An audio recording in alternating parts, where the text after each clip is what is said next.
Isaías capítulo 53, vamos ler a partir do versículo 1.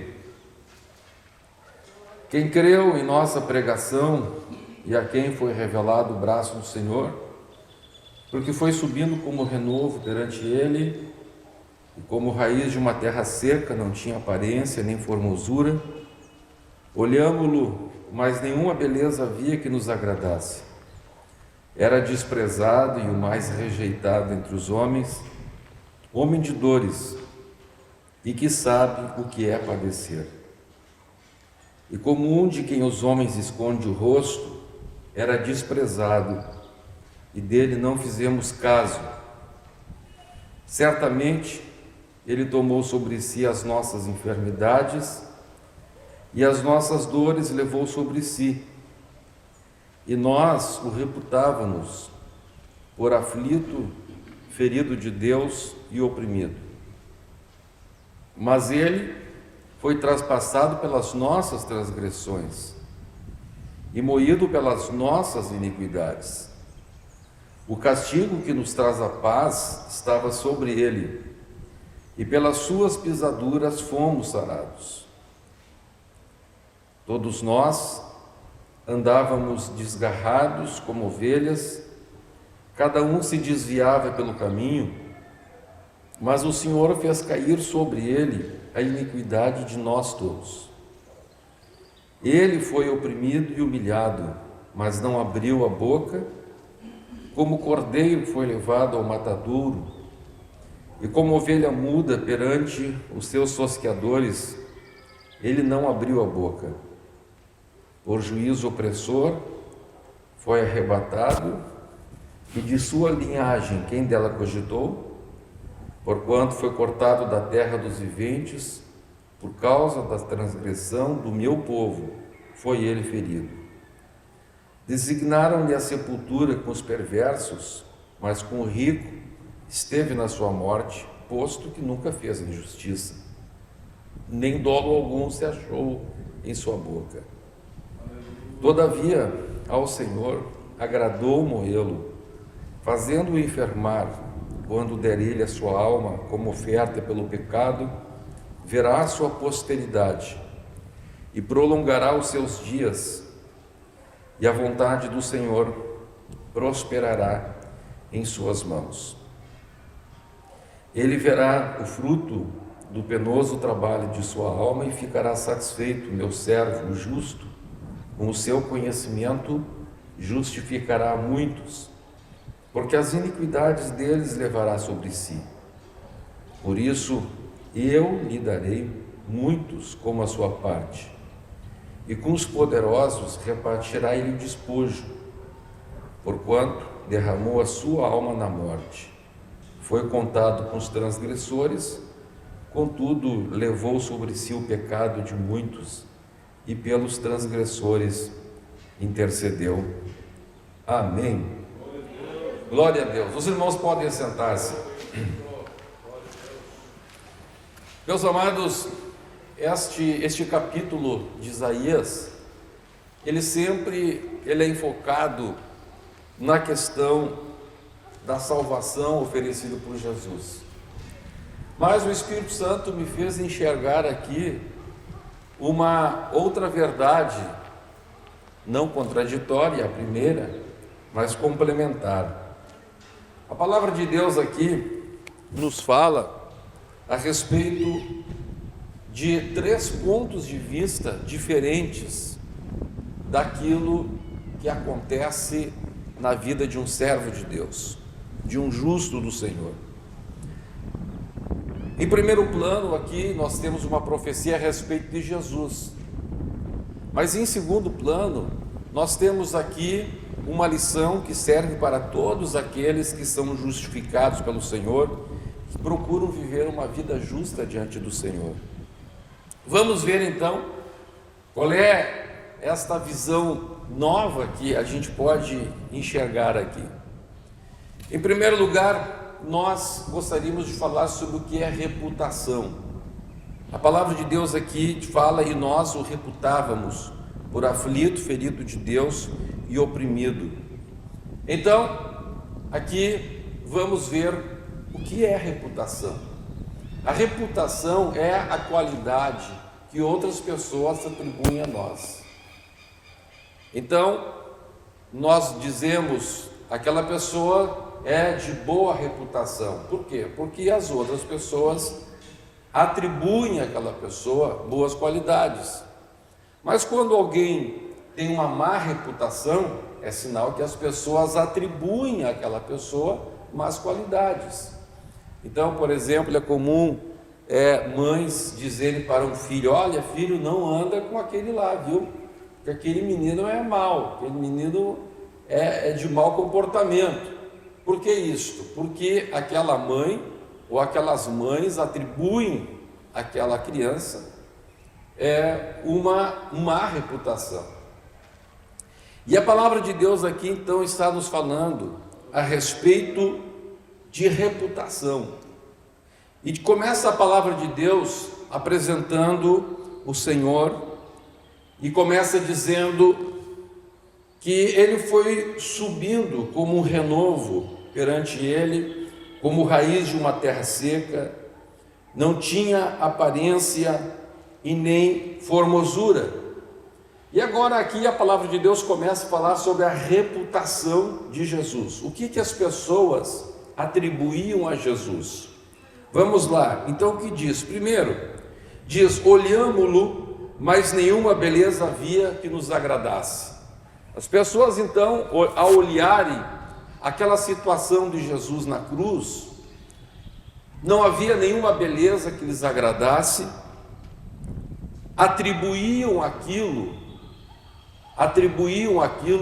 dentro de um conceito chamado de estética, atribuíam aquilo a algo feio, algo sem beleza. Nós sabemos que a estética é algo subjetivo. Então tem pessoas que olham um quadro e alguém diz: ó, isso aqui é pintura moderna. E aí tem um monte de risco ali, as pessoas dizem que coisa linda, coisa maravilhosa. Outros olham um quadro e neste quadro ali as coisas estão meio borradas e diz: olha, isso aqui é o impressionismo, olha que coisa bonita. Então a estética, aquilo que alguém acha de bonito, isto é algo subjetivo, e cada tempo vai ter a sua estética. Nos quadros que se vê, quadros de 200 anos atrás, as mulheres bonitas eram mulheres gordas. Hoje a estética atual diz que uma mulher bonita, as modelos são magras, e assim por diante. E aqui a palavra de Deus está dizendo que diante da estética humana, olhar para Jesus, olhar para a cruz, é algo feio, algo terrível. A cruz não tinha nenhuma beleza. Jesus na cruz não tinha nenhuma beleza. E continua a palavra de Deus dizendo que aquilo então fazia de Jesus o mais rejeitado entre os homens. E agora diz a palavra de Deus no versículo 4: e nós o reputávamos. Vamos ver agora o que as pessoas olhavam para Jesus e diziam: nós o reputávamos primeiro, por aflito. Que vida miserável teve esse homem, que vida afligida teve esse homem, que coisa horrível a vida dessa pessoa, um aflito. Segundo lugar, a palavra de Deus diz que reputavam-no como um ferido de Deus. Que coisa, viveu com Deus e olha aí, olha como ele termina a sua vida, um ferido de Deus. E continua a palavra de Deus dizendo: e nós o reputávamos por oprimido. Atribuíam a Jesus então a figura de um rejeitado, de um feio, de um aflito, de um ferido e de um oprimido.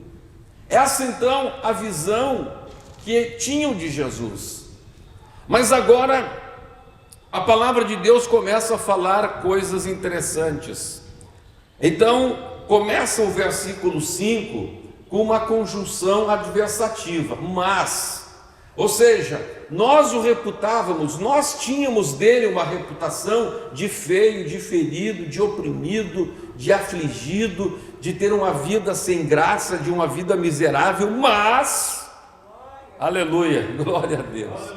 Agora tem um mas aqui, tem um mas que indica oposição à primeira ideia, contrariedade à primeira ideia, mas ele foi traspassado. Aí começa a dizer, ele foi ultrapassado pelas nossas transgressões, aleluia. Ele estava lá na cruz, ele estava passando aquela situação, não foi por causa do problema dele, não era pelos pecados dele, ele estava sendo afligido por nós, aleluia, glória a Deus. O problema que ele estava passando não era por ele, não. Se ele esteve naquela cruz, naquela situação terrível, realmente numa situação de nenhuma beleza, em uma situação em que ele estava ali com as suas cicatrizes, o sangue correndo, o sangue coagulando sobre a pele, aquele semblante ali se esvaindo, sem água, sem sangue, mas ele estava ali por causa de nós. Oh, glória a Deus. Ele estava ali por causa de nós. E continua a palavra de Deus dizendo, ele foi traspassado pelas nossas transgressões, ele foi ferido.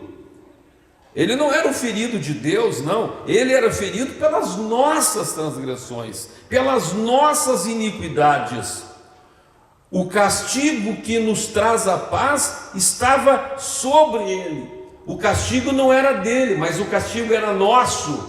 E nós então tivemos o castigo que era para nós. O castigo estava sobre ele. Não era ele que estava sendo castigado pelos seus fatos, era nós que estávamos sendo castigados nele. Glórias a Deus. E continua a palavra de Deus, e pelas suas pisaduras nós fomos sarados. Ele estava sofrendo pisaduras, ele estava sofrendo dores por causa de nós. Então aqui agora a palavra de Deus começa a mostrar-nos algo interessante. A palavra de Deus começa a mostrar o que acontece quando o mundo reputa ao justo as suas ideias, as suas próprias atribuições, os seus próprios conceitos. Então, a palavra de Deus está dizendo que quando o mundo olha para nós, quando o mundo olha para o justo, o mundo faz uma interpretação. O mundo faz uma interpretação achando que o caminho do justo é mau, que o caminho do justo é sem graça, que o caminho do justo é sem beleza, que o caminho do justo não tem nenhum atrativo, que ser justo na presença de Deus é viver uma vida sem graça, uma vida afligida, é que Deus nos tira coisas. É exatamente esta visão que a palavra de Deus está dizendo que tinham de Jesus, um ferido de Deus. Mas a palavra de Deus está dizendo então que agora Jesus estava passando por aquelas tribulações, não por causa dos seus erros. Mais tarde o apóstolo Pedro vai dizer, mais tarde Paulo vai dizer a mesma coisa. Paulo olha para si mesmo e ele diz, eu me glorio nos meus sofrimentos, porque eu levo sobre mim o que resta da aflição de Cristo. O que o crente passa, as tribulações que o crente passa aqui neste mundo, não são por causa dos seus pecados. Aquilo que nós passamos aqui, as tribulações, as perseguições, a renúncia, não é porque nós somos ruins, é porque o mundo é ruim. Aleluia, glória a Deus.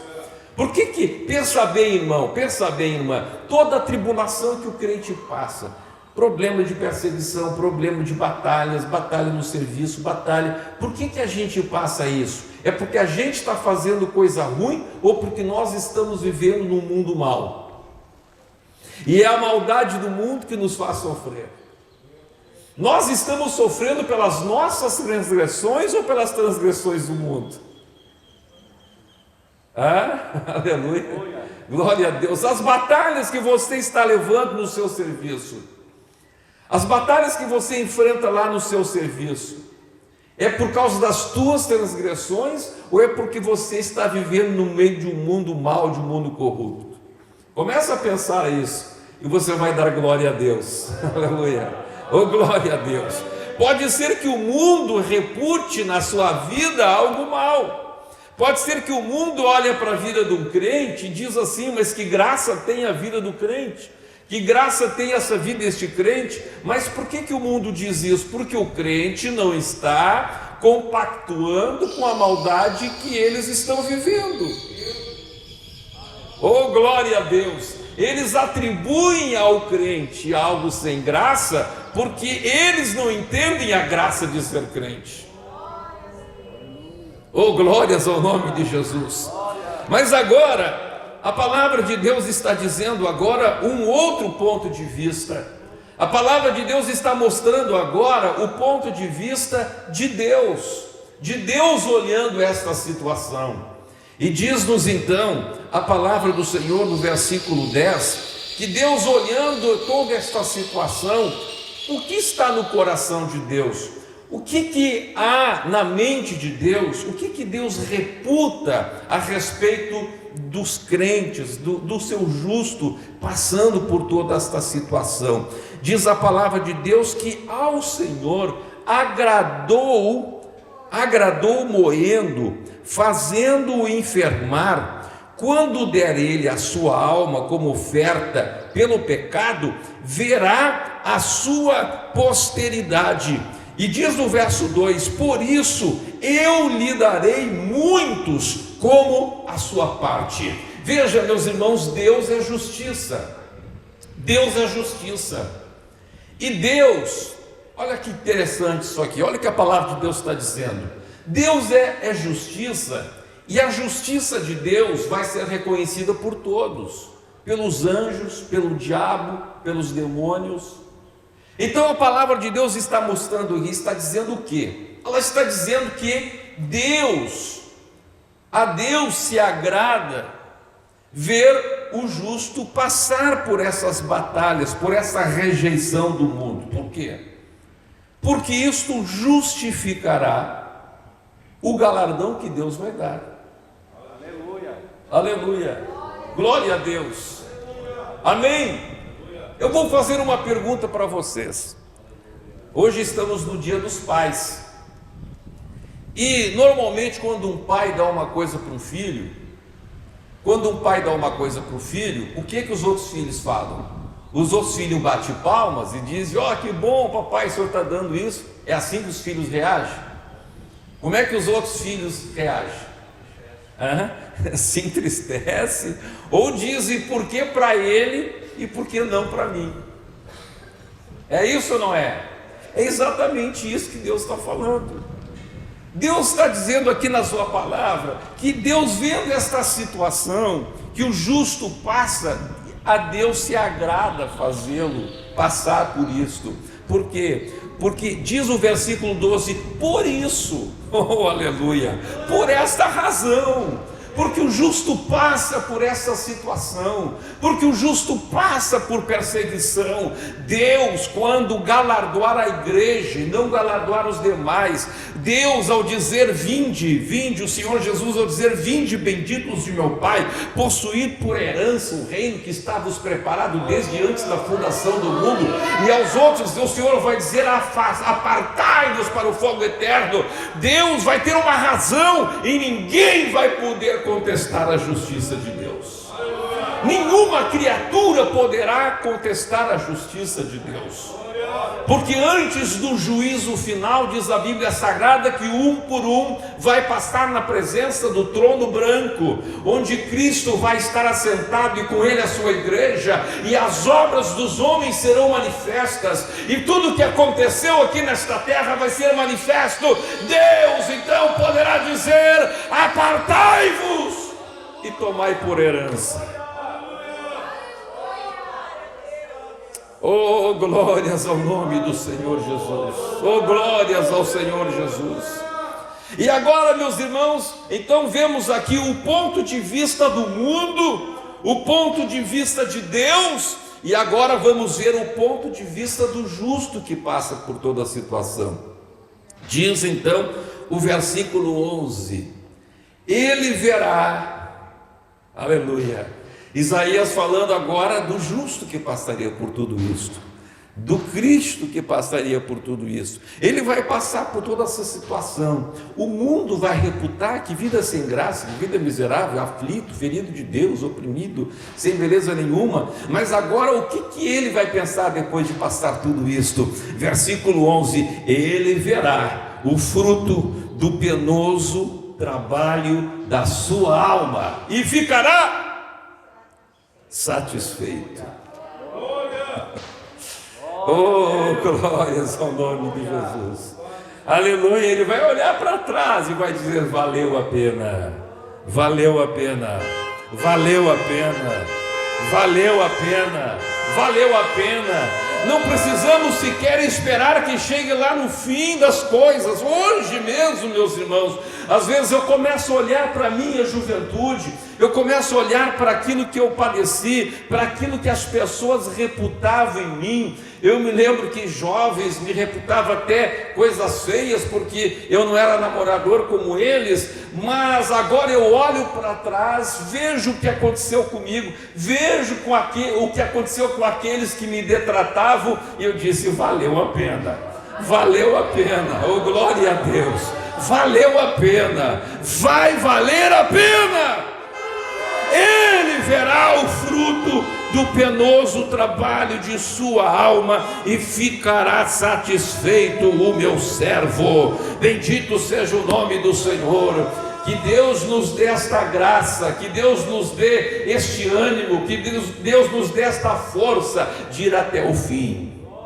Ir até o fim. Não importa, irmão, a reputação que atribuem a você. Quem sabe, ontem mesmo um irmão, um jovem, mandou uma mensagem para mim. Ele disse assim: pastor Humberto, o que eu faço? Eu sei o que está acontecendo. Não, é que Deus está me levando para entrar numa vida de oração e jejum. E a minha mãe, que não é crente, está me chamando de faquir. Está me chamando de faquir. Aí ele pegou e botou ali na mensagem lá um print do dicionário, né? O que é faquir, né? Como se eu não soubesse o que é faquir. Disse: ó, pastor Humberto, olha o que é faquir. Estão me chamando de faquir. O que eu faço? Da glória a Deus. Da glória a Deus. Nós o reputávamos por ferido de Deus, nós o reputávamos por faquir, sei lá o que vão reputar, mas você está na presença de Deus. Fecha os teus ouvidos para que o mundo fala, aleluia, ferido de Deus, amém. Não tem graça a vida. Se não tem graça, se você acha que não tem graça, não é porque eu estou fazendo errado, é porque o mundo está de perna para cima. Oh, glórias ao nome do Senhor. É porque eu não estou de acordo com o mundo. Oh, glória a Deus. Não é porque Deus não está de acordo com as minhas ações. O importante é você estar de acordo com a vontade de Deus, com o que está no coração de Deus, porque um dia veremos o fruto do penoso trabalho da nossa alma e ficaremos satisfeitos. Oh, glórias ao nome do Senhor Jesus. Vamos ficar em pé neste momento, meus irmãos. Glórias ao nome do Senhor, glórias ao nome do Senhor. Aleluia, aleluia. Coisa boa a presença de Jesus, a presença do Senhor, do Mestre, aquele que morreu no Calvário, mas ressuscitou. Oh, glórias a Jesus. Que Deus abençoe a cada um dos pais que está aqui hoje, esse dia que se comemora o Dia dos Pais. Que você, pai, possa ser um exemplo na sua casa, um exemplo para os seus filhos. Que Deus possa te dar essa graça. Oh, glórias a Deus, glórias a Deus, glória a Deus. Que a reputação que o teu filho tem a respeito de ti, ele é um homem de Deus, ele é um homem de Deus, ele é um homem de Deus, é um homem de Deus. Shalai bareibai garasharamai galarashoriderehaya. Glória, glória, glória, glória, aleluia. Nós vamos orar neste momento. Pai celestial, graças te dou, Senhor, pela vida dos nossos irmãos. Graças te dou, Senhor, pela vida de teu Filho Jesus Cristo aqui na terra. Apesar de ter sido reputado como aflito, como ferido de Deus, como oprimido, como sem beleza alguma, mas tudo o que lhe atribuiu não foi por causa dos seus erros, não era por causa da sua maldade, mas sim por causa da maldade do mundo. Senhor Deus, que toda a reputação que tivermos, Senhor, seja em função não de nossa maldade, mas daquilo que acontece no mundo, Senhor. Se alguém nos chama de ter uma vida sem graça, não é porque estamos na cadeia. Se alguém, Senhor, nos chama de feridos, Senhor, não é porque somos feridos pelos nossos erros, mas feridos sim, Senhor Deus, pela maldade deste mundo. Pai celestial, em nome do Senhor Jesus Cristo, eu te peço, Senhor Deus, que o Senhor olhe para nós e diga: eu me agrado da vida do meu servo, eu me agrado da vida da minha serva, eu me agrado a respeito das suas aflições, por isso a farei prosperar, por isso a farei prosperar na minha presença. Meu Pai, em nome do Senhor Jesus Cristo, derrama sobre as nossas vidas a tua graça, derrama sobre as nossas vidas o poder para resistir até o fim. Derrama sobre a vida dos nossos irmãos e das nossas irmãs esta capacidade, Senhor, de resistir, de passar pelo Calvário, de passar pela renúncia, para que ao olharmos para trás, mais ali adiante, nós possamos dizer: valeu a pena. Que nós possamos ver o fruto do penoso trabalho da nossa alma e ficarmos satisfeitos, e ficarmos contentes, e ficarmos alegres, Senhor. Não nos preocuparmos com aquilo que o mundo reputa a respeito da vida cristã. Nós sabemos o que significa ser crente, nós sabemos o que significa dizer não ao mundo, nós sabemos o que significa dizer não aos nossos prazeres, mas sabemos, Senhor, que aquilo que nos espera vale a pena, vale a pena, vale a pena. Aleluia. Dá esta convicção para os teus servos, dá esta convicção para as tuas servas.